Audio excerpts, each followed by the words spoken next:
안녕하세요. 풍문레이더의 박주연 아나운서입니다. 자본시장의 맥을 짚어보고 재계산업과 디지털 자산의 주요 이슈들까지 조명해보는 시간입니다. 오늘도 활기차게 문을 열어보겠습니다. 첫 번째 시간이죠. 재계산업의 한훈식 기자 나와주셨습니다. 예, 안녕하세요. 예, 안녕하십니까. 예. 오늘 출근길에 보슬보슬 비가 내리더라고요. 예. 비 오는 날 좋아하시나요? 저 비 오는 날 좋아합니다. 특히 이런 보슬비. 네. 제가 차 주차한 5분 정도 걸었었는데 맞아도 굉장히 기분이 좋더라고요. 네, 네. 이런 날에 커피 한 잔에 이제 음악 들으면서 네, 맞습니다. 여유를 네. 즐기기 좋은 날인데요. 오늘은 이제 SM 엔터테인먼트 소식을 준비해 주셨습니다. 예. 우리나라 이제 4대 엔터테인먼트 하면은 YG, 예. 그리고 JYP, 예. 하이브, SM까지 이렇게 있는데요. 하이브는 이제 BTS를 키운 기획사고, 맞습니다. SM은 방탄소년단. 하면은 예. K-팝의 서문을 연 기획사다. 이렇게 예. 다들 알고 있는 그런 소식인데 작년부터 이 SM 엔터테인먼트에서 인수전이 있었다고 해요. 예, 예. 이수만 대표가 지분을 팔고 싶어 한다는 얘기가 있었다고 하는데 예. 자세히 한번 좀 들어볼 수 있을까요? 정확하게 이게 SM 회사 자체를 뭐 이렇게 내놓은 게 아니라 이수만 회장이라고 표현하겠습니다. 네. 회장의 가진 지분 18% 정도를 시장에 내놓은 겁니다. 이걸 가지고 뭐 네이버 그리고 카카오 또 최근에 또 CJ까지 좀 이렇게 서로 인수전을 벌이고 있는 상황입니다. 그러다가 최근에 네이버가 여기서 손을 뗐습니다. 떼고 지금 시장 구도는 CJ ENM과 네. 카카오의 어떤 이파전으로 진행되고 있는 그런 양상입니다. 네. 이 경영권을 사실상 넘기겠다라는 의미로도 볼 수 네, 있을까요? 맞습니다. 사실 지금 이수만 회장은 SM 엔터 쪽에서 공식 직함은 없습니다. 이사의 의장도 아니고 대표도 아닙니다. 네. 그러나 모든 부분을 전반적으로 관리하고 있습니다. 쉽게 얘기해서 아티스트, 스타 뭐 픽업부터 레이버링, 백업 그리고 마케팅까지 다 총괄하고 있는 그런 상황입니다. 약간 여담이지만 약간 뭐 SM 엔터 측과 약간 이렇게 법적인 문제가 생겨도 네. 이수만 회장한테는 직접적으로 이렇게 뭡니까 대응을 하지 못합니다. 공식 직함이 있기 때문에 그런 상황입니다. 그런 상황이군요. 네. 또 이 이수만 회장하면은 또 한 기자 세대와 제 세대를 아우르는 엔터테인먼트의 또 대표이자 K-팝의 네, 맞습니다. 선두주자. 우리나라 뭐 영화라든지 전반적인 쇼 비즈니스라고 표현하게 쇼 비즈니스 산업 네. 전반에 있어서 10대부터 뭐 60대, 70대까지 다 아는 사람입니다. 네. 제 경우를 보자면 제가 70년대 제가 초등학교 다닐 때, 저 때는 국민학교 70년대. 국민학교 네. 다닐 때 그때 같은 경우는 소위 말하는 저는 라디오 세대이지 않습니까? 네. 그 이수만 씨가 진행하는 라디오 프로그램이 있었는데 그때 시그널 뮤직이 이거였습니다. 잠깐 들려드리자면 이수만 씨 눈 좀 크게 뜨세요. 왜 그런 소리가 나온지 아세요? 이런 이야기 나온지? 저 눈이 작아서 예, 눈이 그런- 굉장히 작습니다. 경상도 말로 눈이 쪼매한데 네. 좀 사실 뭐 인물 되면 이렇게 아주 이렇게 뭐 네. 좀 이렇게 연예계 쪽 인물은 아니지 않습니까? 그렇죠. 뭐 좀 아이돌에 비하면. 예, 뭐 네. 아저씨 같은 그런 타입인데 어떻게 보면 우리나라 어떤 K-팝을 키운 사람이죠. 그렇죠. 네. 좋아하는 아티스트 SM 엔터테인먼트에서 좋아하는 아티스트 있으세요? 제 같은 경우가 이게 SM이 1995년에 만들어지면서 그때 H.O.T. 네. 제가 기억하고 제가 30대고 그다음 한 20년 좀 전인가요? 소녀시대 그리고 샤이니 동방신기도 얘기죠. 그쵸. 그리고 최근에 이스파인가요? 아스파인가요? 에스파. 예. 걸그룹 에스파. 예, 걸그룹 에스파도 여기서 이렇게 네. 나왔다고 얘기를 들었습니다. 팬이신가 보네, 에스파. 삼촌 잠깐 팬. 아침에 아빠 팬. 에스파 음악을 들었는데 굉장히 좋더라고요. 아무래도 아빠 팬이 신세대시네요. 될 것 같습니다. 지금 이제 SM 엔터테인먼트의 수익 구조가 궁금한데요. 네. 수익 구조는 좀 어떻게 됩니까? 보시기에 어느 쪽이 많을 것 같아요? SM 쪽에 수익 구조가 사실 매출 구조. SM 엔트 하면은 워낙 빵빵한 아티스트들이 많기 때문에 주로 음원 아닐까요? 맞습니다. 음반, 음원 그리고 음반, 음원이 한 전체 매출의 40%를 차지합니다. 그리고 공연 수입. 굿즈도 예, 있을 공연 것 수입 같은데. 40% 그리고 굿즈가 한 네. 10% 정도 이렇게 이루어져 있습니다. 네. 또 이수만 이제 회장 하면은 작년인가 지금 이제 열애설이 터졌었어요. 아내와 좀 오래전에 맞습니다. 예. 사별을 한 걸로 알고 있는데 아내분이 2005년에 사별한 걸로 알고 있습니다. 소장암이었다고 예, 하는데 예, 맞죠? 예. 그 후에 외신 기자 조주희 씨와 오랫동안 연애를 하고 있다고 합니다. 예. 또 이 여친에게 50억 원 상당의 청담동 빌라를 증여했다는 게 밝혀지면서 맞습니다. 굉장히 작년에 큰 이슈도 있었죠. 예. 근데 맞습니까? 조분에서 잠깐 말씀을 드리자면 사실 이게 기자들한테 더 증여 같은 걸 하면 뭐 10만 원 이상들이 증여 뭐 이렇게 돈을 네. 주면 그러면 이렇게 김영란법에 저촉이 됩니다. 네네. 근데 이건 저촉이 되지 않습니다. 왠지 아세요? 왜 안 되는 이게 거죠? 외국 매체이기 때문입니다. 아, 또 그런 조주희 씨가 거군요. 저기 ABC 방송의 한국 지사장입니다. 네. 그러다 보니까 김영란법에는 저촉이 되지 않습니다. 또 몰랐던 예, 예. 사실이네요. 예. 근데 이수만 지금 회장께 두 아들이 지금 있지 않나요? 예, 맞습니다. 94년생, 96년, 6년생인데 잠깐 말씀을 드리자면 왜 이수만 회장이 이게 승계를 하지 않고 지분을 그렇죠. 자녀들이 승계하지 않고 왜 아들이 있는데 시장에 내놓았냐? 혹시 네. 그 부분에 대해서는 어떻게 생각하세요? 보통은 이제 기업들을 보면은 자녀들에게 이제 승계를 해주는 게 좀 그러니까 우리나라 일반적일 재벌 수 행태지 있는데, 않습니까? 그렇죠. 근데 근데, SM 엔터테인먼트 하면은 예, 아무래도 일반 기업과 좀 다른 맞습니다. 문화 차이가 정확한 지적이신데 있을까요? 네. 일반 뭐 자동차라든지 뭐 식품이라든지 그런 건 자연스럽게 2세, 3세들한테 승계가 이루어집니다. 근데 이쪽은 네. 엔터테인먼트 산업 아닙니까? 그렇죠. 다른 일반적인 산업하고는 조금 다르죠. 어떤 경영자의 창업자의 감이라고 표현해야 됩니까? 네. 감이 되게 중시되는 그런 산업입니다. 이수만 회장처럼 어떤 아티스트를 뽑을까? 그리고 어떤 식으로 마케팅을 할까? 어느 지역, 어느 회의 지역을 노릴까? 그런 부분이 하나하나 있던 동물적인 그런 감각이 있어야 감각이. 된다는 겁니다. 네. 그리고 또 이 두 분 아들이 별로 이렇게 엔터 쪽에는 관심이 없답니다. 그러니까 이수만 회장이 뭐 지분을 승계하기보다는 네. 시장에 내놓겠다. 네. 그런 판단인 것 같습니다. 그리고 또 하나 덧붙이자면 우리나라 저 엔터 산업 전반이 조금 이렇게 좀 낙후되어 있습니다. 그 네. 낙후되어 있다는 게 좀 뭐 이렇게 미국이라든지 유럽 쪽에 비해서 그게 왜냐? 우리 같은 경우에는 엔터 회사 하나에서 모든 것이 다 이루어집니다. 뭐 프로듀싱, 마케팅, 레이버링까지. 근데 미국 같은 경우에는 안 그렇습니까? 배급 따로, 뭐 제작 따로 하니까 이수만 회장 같은 경우에도 어떻게 보면 우리나라 K-팝을 기틀을 다진 사람 그렇죠. 아닙니까? 네. 나름대로 자신의 업적을 좀 이렇게 다음 세대에 좀 이렇게 이어주고 싶어하는 어떤 그런 노림수라고도 볼 수 있습니다. 네. 새로운 어떤 그런 지배 구조를 만들어내서 자본이 투여됨으로써 또 다른 어떤 그런 우리나라 어떤 그런 K-팝의 또 다른 도약. 새로운 뭐 시대에 맞게 새로운 길을 뭐 개척해 예, 맞습니다. 나가려는 예. 걸로도 볼 수 있겠네요. 작년에 이 SM 엔터테인먼트의 인수전을 두고 네이버는 지금은 인수전을 포기한 상태고요. 일단 물러났습니다. 네, 물러난 상태고 지금은 카카오, 예. CJ ENM 이파전이 된 상황으로 알고 있는데 카카오가 조금 더 유리한 상황이라고 알고 있습니다. 예, 그 부분에서 잠깐 말씀드리겠습니다. 원래 처음은 이렇게 이수만 회장이 지분을 내놓자 사실 그 하이버 쪽이 네. 지분을 인수하겠다는 식으로 의향을 보냈습니다. 네이버 전에는 하이브였어요. 하이버 쪽이었습니다. 그런데 이수만 회장이 이걸 거절을 했었습니다. 왜냐? 지금 하이버 쪽에는 방시혁이 사람이라 있습니다. 네. 이사의 의장인데 나름대로 어떤 총괄, PD로서 역할을 하고 있습니다. 어떻게 보면 역할이 겹치게 되는 거죠. 그렇죠. 그렇게 해서 또 인수 제의를 거절했다고 합니다. 그 대신 뭐 최근에 뭐 네이버라든지 카카오, 네. CJ ENM의 인수전에 뛰어들었는데 지금은 네이버 쪽은 좀 잠시 물러나 있는 상태입니다. 그게 왜냐? 네. 원래 네이버 쪽에서도 이렇게 뭐 인수 제의를 했다가 이수만 회장 쪽이 좀 이렇게 과도한 요구를 했다고 합니다.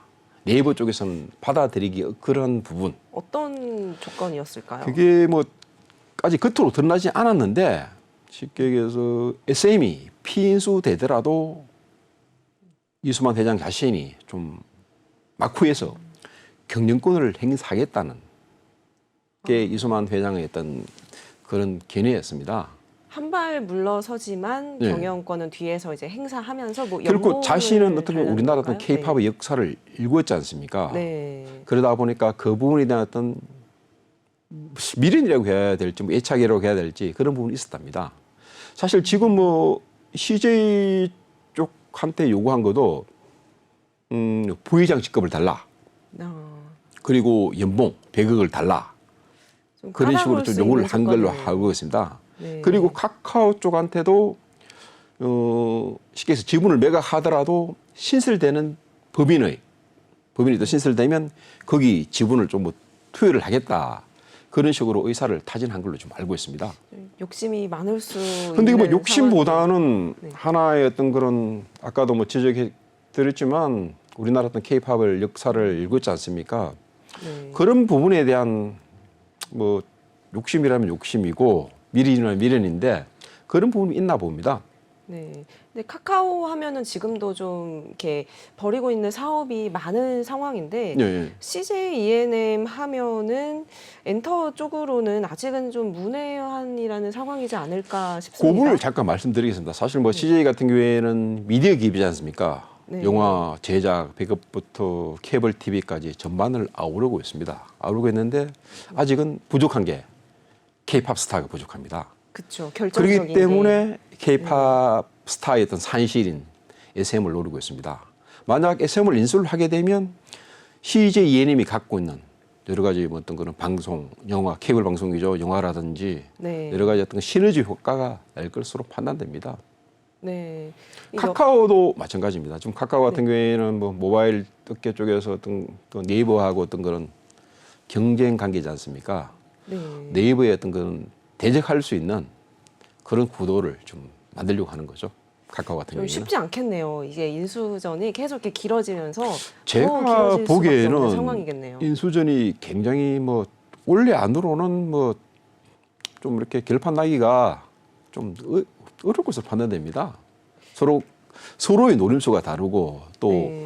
이수만 회장이 가진 어떤 그런 또 생각이 다르니까 서로 접점을 찾아야 되는데 그 접점을 찾기가 조금 어려울 것으로 판단됩니다. 그 조건이 이렇게 까다로운 상황이라면 아무래도 협상도 더 이제 길어질 수 있고 예. 올해 안에는 그러면 좀 가닥이 제 드러날 수 개인적인 있는- 사견이지만 올해 네. 안에는 힘들다는 게 제 생각입니다. 그럼 작년 그리고 올해 그럼 내년까지 좀 봐야 될 수도 있겠네요. 만약 길어진다면. SM 연수라는 게 우리나라 어떤 그런 아까 말씀드렸지만 쇼비즈니스 업계 전반을 뒤흔드는 그런 사건일 수 있습니다. 그렇죠. 그러다 보니까 조금 서로 인수자나 피인수자나 좀 심사숙고할 것으로 판단됩니다. 네. 그러다 보면 작년에 좀 시간이 좀 소요될 것으로 보고 예. 네, 그렇죠. 예, 제 시청자 이제 입장에서 궁금한 네. 질문이 또 생각이 났는데요. 카카오는 지금도 플랫폼도 굉장히 많고 다양하게 사업 영역이 아까도 이제 많다고 제가 말씀을 드렸었는데 왜 SM엔터를 인수하려고 하는지 이유도 좀 궁금합니다. 카카오 같은 경우에는 아까 말씀드렸듯이 CJ 같은 경우에는 미디어 기업이지만 카카오 같은 경우는 영역이 조금 다릅니다. 네. 플랫폼 기업인데 쭉 뭐 플랫폼 양대축이 네이버, 카카오지 않습니까? 네, 네이버에 대항하기 위해서죠. 특히 좀 네이버 같은 경우에는 우리나라 그 엔터업계 1위 하이버과 이렇게 콜라보 관계를 유지를 하고 있습니다. 뭐 지금- 지지의 지분 수합을 통해서 네, 뭐 그에 대응하기 위해서도 하나의 어떤 그런 엔터테인먼트사가 필요하다는 게 카카오 측의 어떤 그런 판단입니다. 카카오 측에서는 이제 SM 엔터테인먼트를 만약에 인수한다 그러면은 그 시너지가 더욱더 이제 극대화될 수 있다 이렇게 판단을 그렇죠. 해서 뭐 웹툰이라든지 뛰어든 굉장히 거네요. 영역이 많지 않습니까? 그런 부분을 다 할 수 있는 거죠. 네, 뭐 하나의 국내 문화 콘텐츠 분야에서 최강자로 뭐 거듭나겠다 이렇게도 이제 볼 카카오 수 같은 있겠네요. 경우에는 뭐 당장 뭐 자본력도 있고 뭐 중 같은 경우 재벌 아닙니까? 네, 그걸 기반으로 해서 향후 어떤 그런 해외 무대에서도 뭐 당당히 뭐 1등 자리를 차지하겠다는 그런 욕심도 있는 걸로 알고 있습니다. 글로벌 그렇게 네. 도약을 하겠다 네. 이제 그럴 수도 사실 있겠네요. 미국 같은 경우가 보면 미국 같은 경우에는 소위 말하는 엔터테인먼트 쇼비즈니스계 전반이 네. 각 영역의 어떤 그런 장막이 없습니다. 공중파 영화까지 다 아우르고 있습니다. 뭐 네. CBS, 뭐 ABC, 유니버셜이라든지 네. 향후 우리나라 그 쇼비즈니스 업계 같은 경우에도 그런 어떤 장비 업종 간의 장벽이 없어지면 그러한 거대 그렇죠. 카르텔이 탄생할 수도 있을 것으로 예견됩니다. 네. 이게 지금과는 어찌 보면 좀 다른 형태의 기획사나 다른 케이팝의 문화가 이렇게 나타날 수도 있는 상황이겠네요. 그렇죠. 뭐 인수전에 지금까지 따라서. 뭐 사실 뭐 지금 우리나라 1위 엔터테인먼트 업계 저 하이브 같은 경우가 시가총액이 10조, 11조 정도가 됩니다. 네. 그러나 인물 하나로 BTS 하나로 회사를 그만큼 키운 거죠. 네. 뭐 또 다른 또 도약이 필요한 거죠. 뭐 나머지 우리나라 엔터테인먼트 업계 전반에 있어서 네. 그런 부분이 아까 말씀드렸듯이 어떤 그런 방송과 연예, 영화까지 아우르는 그런 거대 네. 엔터테인먼트 기업의 탄생. 이번 뭐 이게 SM 엔터가 CJ로 갈지 카카오로 갈지 아직 아무도 모릅니다. 그러나 거대 엔터테인먼트 기업이 탄생하게 되면 글로벌 시장에서 당당히 경쟁할 수 있는 그런 기업이 탄생할 수 있을 것으로 봅니다. 약간 이제 여담을 말씀드리자면 최근 그 BTS가 그 빌보드 차트 1위에 오르고 그랬지 않습니까? 네. 제가 중고등학교 다닐 때 빌보드 차트 1위, 위 순위를 외웠습니다. 그게 제 또래에 의했던 건 하나의 어떤 그런 트렌드였으니까 그걸 못 외우면 괜히 왕따 당하는 그런 분위기였으니까 그때는 우리나라 팝스타가 빌보드 차트에 오르리라고는 상상을 못했죠. 그렇죠. 예. 그런 또 시대가 있었네요. 예, 그런 시대고 뭐 30년, 40년 전쯤인데 네. 그러나 시대가 변했고 모든 것 상황이 변하지 않습니까? 네. 그런 부분을 이수만 회장이 만들었고 앞서서 좀 내다본 것 같네요. 그렇죠. 네. 예. 네, 이렇게 K-팝 뭐 저작권료, 웹툰, 웹소설, 카카오와 이제 SM엔트가 만약에 합친다면은 정말 막강한 엔터테인먼트가 되지 않을까 그 예상이 되는데요. 저도 기대하고 있습니다. 네, 네이버 하이브 그리고 예. 뭐 카카오 SM엔터 이렇게 연합이 좀 구축될 수도 있는 상황일 수 맞습니다. 있겠네요. 네, SM의 이제 인수전으로 또 이제 글로벌 토탈 예. 엔터테인먼트라는 정말 막강한 기획사가 탄생할지 추후 소식도 기다려 보겠습니다. 예, 고맙습니다. 오늘 소식 감사합니다. 예, 고맙습니다.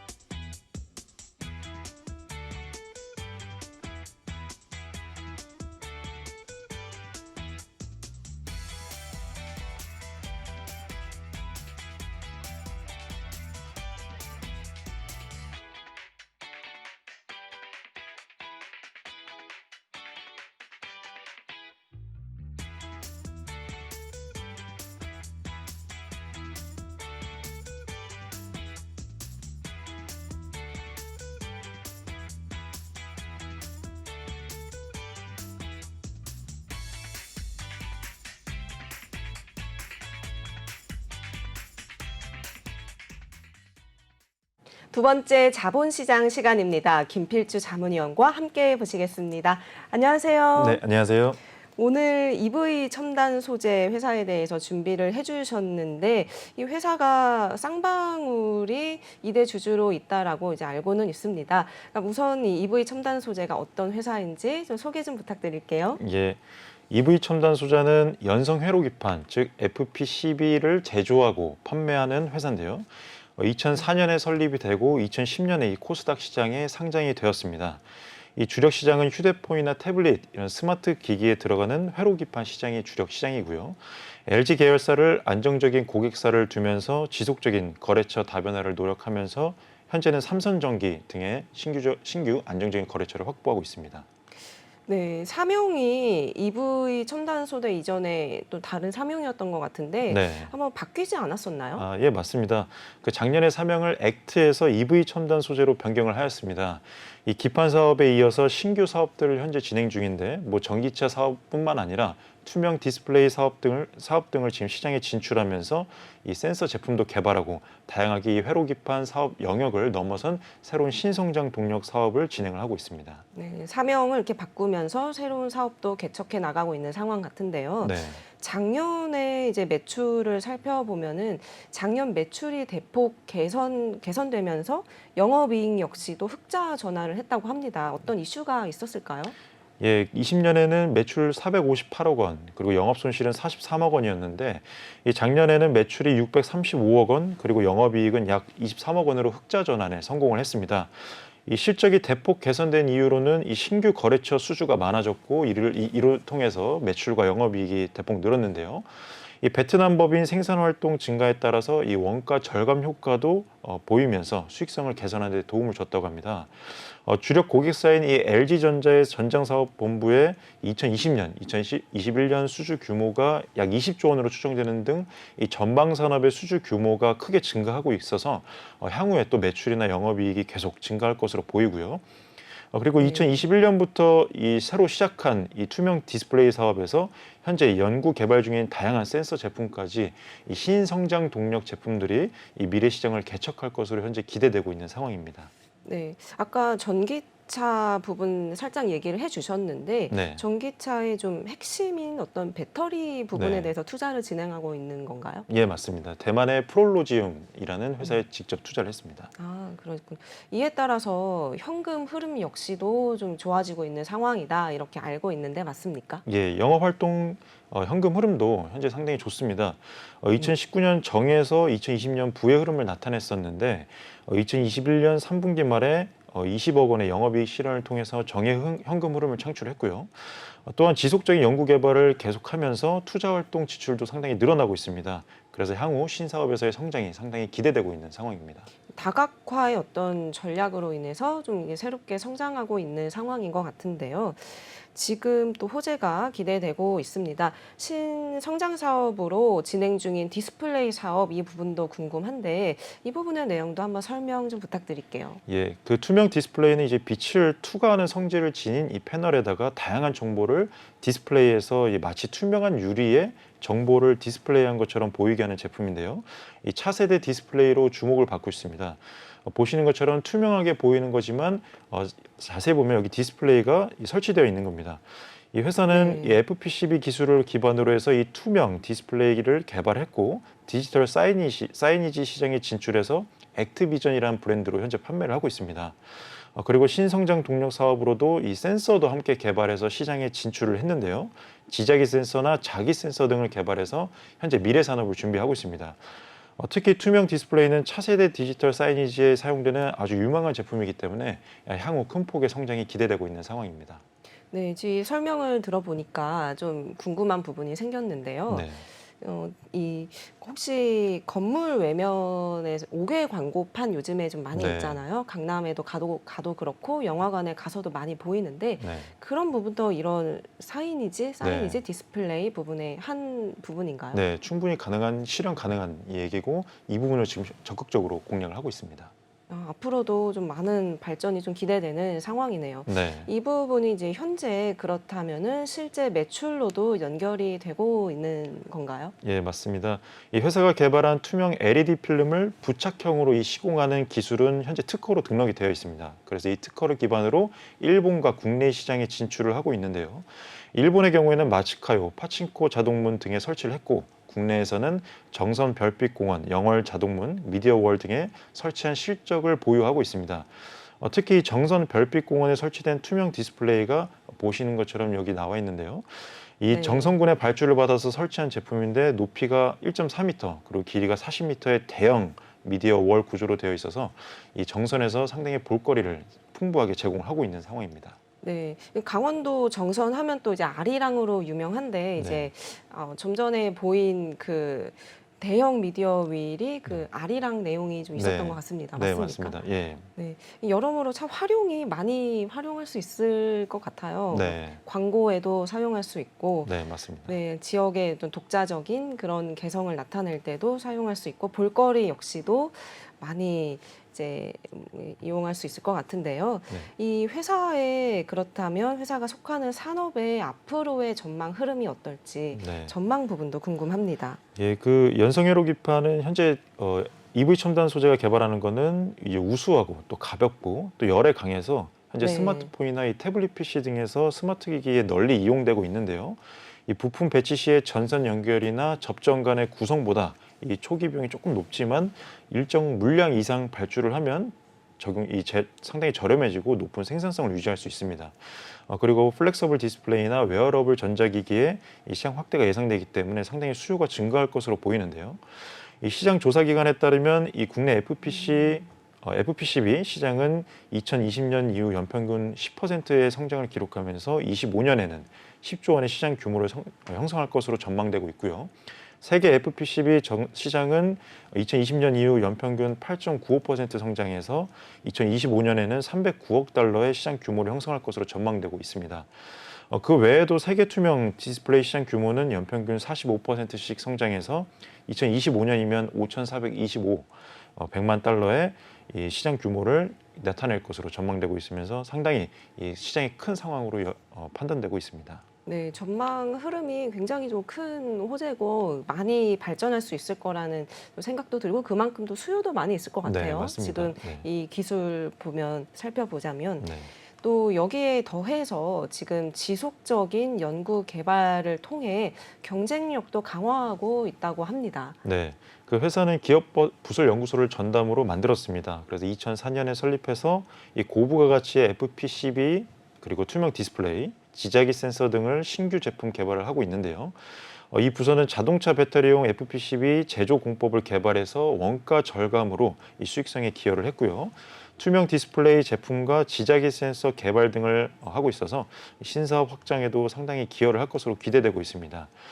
그리고 이 회사의 최근 3년간 이 매출액 대비 R&D 투자 비율이 평균 약 6%로 지금 확인이 되거든요. 네. 이러한 비율은 기술력 확보를 통해서 시장 경쟁력을 계속 갖추려는 이 회사의 노력이 보인다라고 평가할 수 있습니다. 네, 신사업도 신사업이지만 그래도 뭐 디스플레이 쪽으로 좀 더 주력하고 있는 건가요? 아니면 네, 신사업 맞습니다. 쪽으로? 예, 신사업인 네. 이 디스플레이 그리고 향후에 아까 말씀하셨던 전기차 관련 사업도 계속 진출을 하고 있는 상황입니다. 네, 이제 새로운 어떤 신규 사업들 진출도 많이 하고 있는 상황인데요. 또 작년에는 요즘에 또 전기차가 굉장히 좀 이슈지 않습니까? 네. 전기차 관련의 신사업을 위해서도 외국계 회사에 투자를 했다고 합니다. 네. 그렇습니까? 예, 네. 그 아까 말씀드린 것처럼 세계 최초의 전고체 배터리 개발 회사인 이 대만 프롤로지움의 지분을 확보해서 이 새로운 성장 동력을 확보했었는데요. 이 프롤로지움은 지분 5.45%를 EV 첨단 소재가 인수한 겁니다. 그래서 약 100억 원을 들여서 인수를 했는데 이 EV 첨단 소재는 이 프롤로지움이 미국 나스닥 스펙 상장을 목표로 하고 있기 때문에 이 시리즈 펀딩에 참가한 것으로 보입니다. 이 프롤로지움의 대주주는 현재 소프트뱅크 차이나 벤처 캐피탈이고요. 이 회사도 이 펀딩에 약 820억 원을 투자를 했습니다. 그리고 이 프롤로지움이 현재 독일의 메르세데스 벤츠와 전고체 배터리 탑재 테스트 차량을 제작하는 데 협력 계약을 체결하면서 이슈가 됐었는데요. 네. 이 회사는 대만에 현재 본사를 두고 세계 최초의 이 솔리드 스테이트 배터리를 제조한 업체로 상당히 이 전기차 시장에서 주목을 받고 있는 회사입니다. 네. 또 최근에는 미국의 이제 전기차 시장 진출에 따른 수혜도 예상이 된다라는 소식이 있습니다. 어떤 내용인가요? 예, 그 방금 전에 말씀드렸던 이 EV 첨단 소재가 투자한 이 프롤로지움이 베트남의 빈페스트라는 이 자동차 회사에 약 4조 8,600억 원 규모의 전기 자동차 공장 설립에 따라서 수혜가 기대된다고 현재 밝혀졌는데요. 이 네. 빈페스트는 노스캐롤라이나 주에 미국 공장을 건설해서 가격 경쟁력을 확보하고 미국 시장을 선점한다는 얘기입니다. 이 빈페스트는 지난해 3월에 이 프롤로지움과 업무 협약을 체결을 했었습니다. 이 회사 측은 빈페스트가 프롤로지움의 고체 배터리 셀을 우선 구매할 수 있는 우선 구매권을 가지고 있고요. 그리고 프롤로지움으로부터 고체 배터리 패키징 특허 기술 라이센스를 받기로 협의하면서 이 빈페스트가 미국 시장을 진출하고 이에 따라서 매출이 증가하면서 이에 따라 프롤로지움도 현재 상당히 수혜가 될 것으로 예상이 되고 있습니다. 이렇게 좀 전기차 사업에도 좀 집중하는 모습이 좀 많이 보이고 있는데요. 전기차 사업 집중 위해서 실탄도 확보가 된 상황인가요? 예, 맞습니다. EV 첨단 소재는 이 전기차 사업 집중을 하고 또 재무 안전성을 위해서 보유하고 있던 Y2 솔루션, 예전에 사명은 유양 DNU죠. 이 Y2 솔루션의 주식을 더구전자에 양도를 했습니다. 이 네. 매각 금액은 약 344억 원인데 이 더구전자와 정일건 외 나머지 사람들한테 이 모두 343억 원의 매각을 한 겁니다. 주당 매각 단가는 보시는 것처럼 590원으로 EV 첨단 소재가 이 Y2 솔루션 주식을 취득하고 6개월 만에 약 50억 원의 매각 차익을 올리게 된 것입니다. 네. 이런 이렇게 호재 속에서 네. 주주들의 어떤 친화 정책도 펼치기 때문에 시장에서의 반응도 좀 굉장히 긍정적이다라고 볼 수 있을 것 같습니다. 네, EV 첨단 소재가 작년에 무상증자를 실시했었습니다. 보통주 네. 한 주를 배정하는 무상증자인데요. 이 무상증자는 그 주주들한테 무상으로 주식을 주는 거기 때문에 이 대표적인 주주 친화 정책으로 시장에서 인정받고 있습니다. 그러다 보니까 많은 이 개인 투자들의 호평을 받으면서 현재 무상증자를 진행을 한 것으로 확인이 되고 있습니다. 네, 이제 본격적인 신사업 개척을 해나가고 있는 EV 첨단 소재 소식 오늘도 알차게 준비해 주셔서 감사드립니다. 다음번에도 좋은 소식 함께 보시겠습니다. 네. 오늘 시간 감사합니다. 네, 감사합니다. 감사합니다.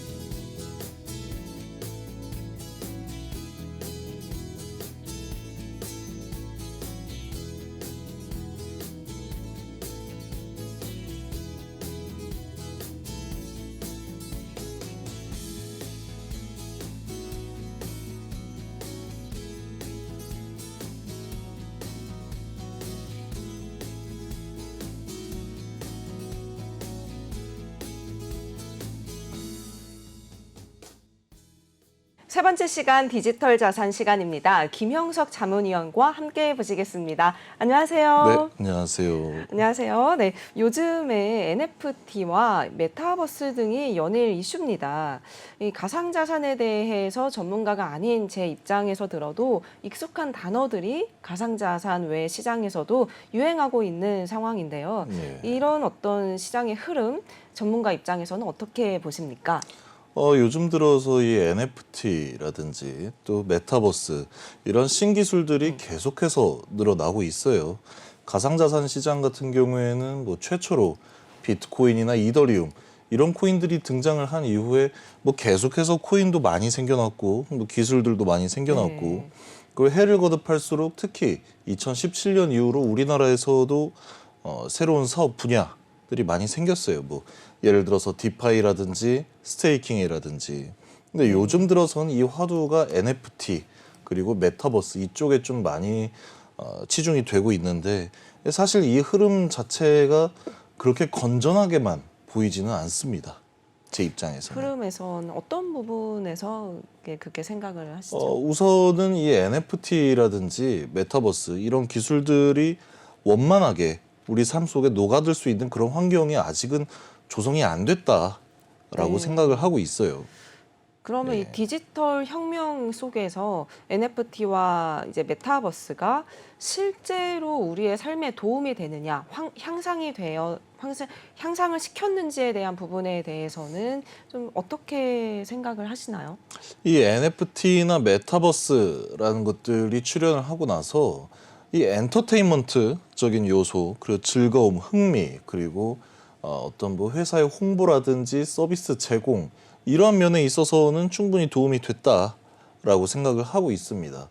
네. 다만 이 블록체인의 가장 근본적인 핵심은 이 블록체인을 이용을 해서 사람의 어떤 생활이라든지 삶의 편리성을 제공을 하겠다라는 네. 거거든요. 근데 이 NFT나 메타버스가 실제로 우리의 삶을 좀 더 보다 이렇게 윤택하게 해주고 한다 이런 느낌은 사실 못 받았어요. 예를 들어서 이 가상자산의 경우에는 하다못해 이 비트코인은 요즘 결제 수단으로도 많이 쓰이고 있죠. 네. 뭐 중앙아프리카 공화국이라든지 베네수엘라 전 세계적으로 뭐 법정 화폐로 채택이 된다라든지 혹은 리플 같은 경우에는 이 빠른 송금 속도를 통해서 은행권에서도 많이 사용을 한다라든지 이런 특혜들이 많이 있어요. 다만 이 NFT나 메타버스는 정말 어디까지나 이 홍보 수단 정도에 아직은 불과한 게 아니냐. 이게 절대로 뭐 쓸모없다 내지는 없는 기술이다, 효용성이 없다라고 얘기를 하는 게 아니라 이 메타버스나 NFT가 좀 더 많은 발전의 시간이 아직은 필요하지 않을까라는 그런 생각을 하고 있습니다. 네, 이러한 어떤 어찌 보면 기술들이 생겨났지만 아직까지 뭐 삶의 변화까지 접목시키기에는 좀 미비하다라고 볼 수 있는 그렇죠. 의견인 것 같습니다. 블록체인 중에서 가상자산 시장에서 이러한 기술들의 발전이 가상자산 시장에 많은 영향을 현재 미치고 있습니까? 굉장히 많이 미치고 있죠. 예전에는 불과 한 1, 2년 전만 하더라도 이 메타버스나 NFT가 아니라 디파이 혹은 스테이킹 이런 산업들이 이 가상자산 시장에서 주를 이루었어요. 특히 이제 거래소 같은 경우에도 이런 스테이킹, 디파이를 적극적으로 지원을 했고 네. 그거에 따라서 뭐 이자율을 제공을 한다라는 어떤 서비스 이런 서비스들이 아예 거래소의 한 카테고리 속에 녹아 들어 있었어요. 네. 다만 요즘에는 뭐 업비트라든지 빗썸 이런 대형 거래소도 NFT 사업을 뭐 진출을 하겠다, 뭐 네. 메타버스 진출하겠다. 이건 더 이상 이제 거래소의 문제뿐만이 아니라 대기업들에서도 많이 뛰어들고 있죠. 네. 그렇기 때문에 그렇죠. 이 메타버스라든지 NFT 기술을 통한 어떤 프로젝트를 진행을 한다라고 했을 때는 거의 대부분 가상자산이 같이 딸려 나오게 돼 있습니다. 네. 예를 들어서 이 NFT를 구매를 하기 위해서는 특정한 가상자산을 사용을 해야 됩니다. 네. 내지는 메타버스 공간 안에서 활동을 하기 위해서는 이 코인을 구매를 하셔서 이 코인을 가지고 화폐로 쓰셔야 됩니다. 라는 식으로 가상자산이 많이 나오고 있어요. 시장 흐름은 이제 어느 정도 가상자산 시장에 NFT와 메타버스가 많이 녹아들었다라고 볼 수 있는 상황인데요. 네. 또 여기에 더해서 요즘에는 인기 연예인들이나 명품 시장들도 이렇게 NFT 시장에 많이 뛰어들고 있어요. 예. 또 가격도 만만치 않은 상황이고요. 로블록스에서는 구찌 가방이 465만 원에 판매됐다라고도 하는데 제가 소비자 입장에서 한번 여쭤보고 싶습니다. 구매도 괜찮습니까? 방금 말씀하신 것처럼 로블록스라는 게임에서 구찌 가방이 얼마에 판매됐다고요? 아까 이제 465만 원. 465만 네, 원이요? 좀 전에. 네. 이 제페토와 구찌가 또 콜라보를 해서 서비스를 제공을 한 게 있어요. 거기에서 구찌 가방이 3,000원, 5,000원 가량에 판매가 되어 있습니다. 아, 그런가요? 자, 그럼 이 로블록스랑 제페토 이 플랫폼 사이에서 메타버스로 출시가 된 혹은 NFT로 출시가 된 이 구찌 가방 퀄리티의 차이가 있느냐 내지는 네. 하다못해 내가 만질 수라도 있느냐라는 생각을 해봤을 때에는 여기에 왜 465만 원을 지출하지라는 생각이 당연히 들 수밖에 없어요. 왜 똑같은 거의 동일한 상품을 다른 플랫폼에서는 3,000원에 구매를 네. 할 수 있기 때문에 본질적으로 이 구매자가 갖게 되는 가방, 그 구찌 가방의 상품은 같은 상품이 되는 거거든요. 왜냐하면 한 뭐 발행사라기엔 좀 그렇긴 하지만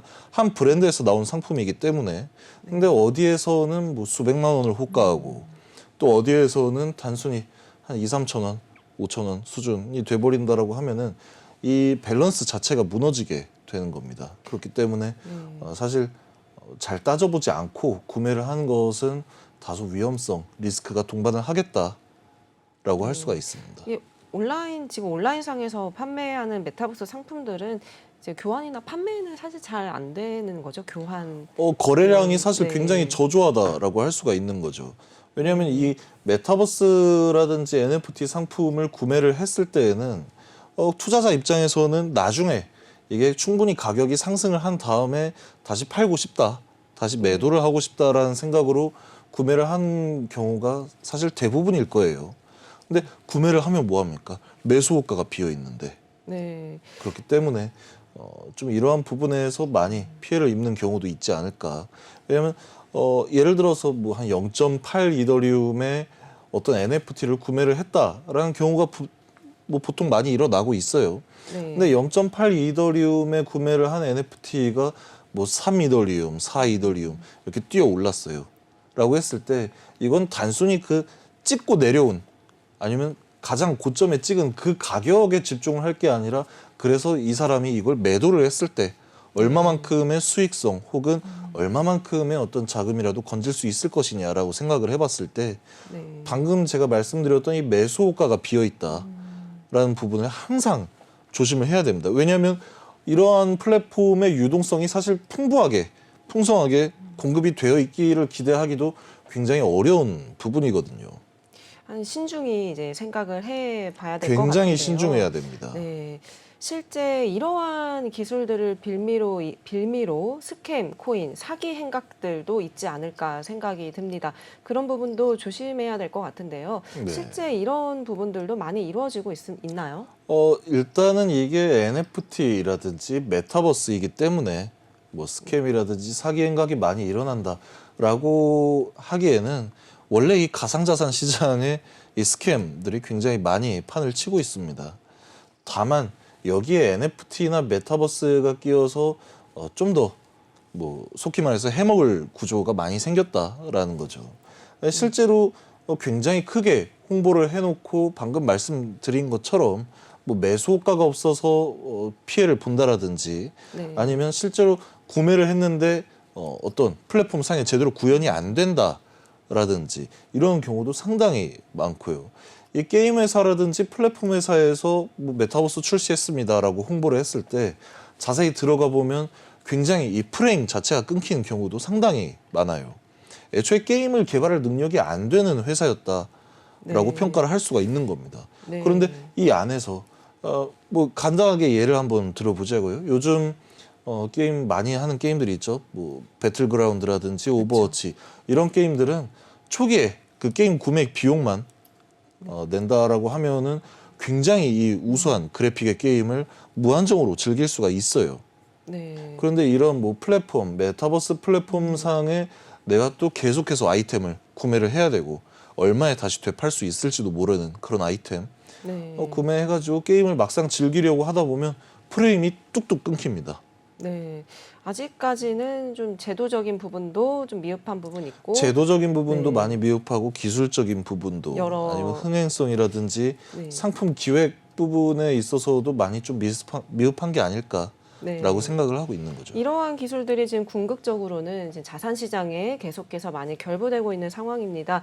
전문가 입장에서는 이러한 흐름을 좀 어떻게 판단하시는지 한 번 더 좀 짚어주실 수 있을까요? 이 NFT라든지 메타버스 이런 신기술들이 계속해서 발전을 하고 나타나는 현상에 대해서는 굉장히 좋은 현상이라고 생각을 하고 있습니다. 이 네. 대한민국의 IT 파워가 결코 무시할 수 있는 파워가 아니거든요. 이런 기술들은 끊임없이 개발이 되고 또 출시가 되어야 하겠지만 다만 이러한 기술들이 가상자산 시장에 녹아들어서 어떤 사기 행각이라든지 스캠 전반적인 이 가상자산 시장 생태계를 망치는 경우는 굉장히 좀 안타깝게 생각을 하고 있습니다. 물론 그 중에서도 정말 흥행성이 있고 상품성이 있는 NFT를 출시를 해서 판매를 하고 투자자들에게 이익을 가져다 주는 NFT 상품도 굉장히 많아요. 네. 다만 이러한 부분들에 있어서 투자자들이 얼마나 손쉽게 또 판단을 할 수 있고 네. 또 얼마나 이 이익을 얻을 수 있는지 아니면 이익을 얻고자 하는 목적이 아니다 하더라도 충분히 이 투자자들이 보유하고 있는 데에 대해서 보유 가치가 있는 상품을 제공을 해야죠. 네. 약간 그런 현상들이 좀 많이 늘어났으면 좋겠다 하는 뭐 일종의 바람입니다. 네, 의견 감사합니다. 네, 오늘은 연일 이슈인 NFT와 메타버스 어떤 이 시장의 흐름을 짚어보는 시간이었는데요. 이런 어떤 생태계들의 좀 결합이 어떻게 이제 이루어질지 한번 지켜볼 만한 사안인 것 같습니다. 추후 소식들도 기대해 보겠습니다. 김영석 자문위원 고생 많으셨습니다. 네, 감사합니다. 네, 봄이 오나 했는데 오늘은 또 이렇게 촉촉하게 간만에 봄비가 내린 날이었습니다. 갑자기 기온이 뚝 떨어진 날이어서 환절기에 감기 유의하시길 바라고요. 다음 시간도 유익한 정보로 찾아오도록 하겠습니다. 시청해 주셔서 고맙습니다. 감사합니다.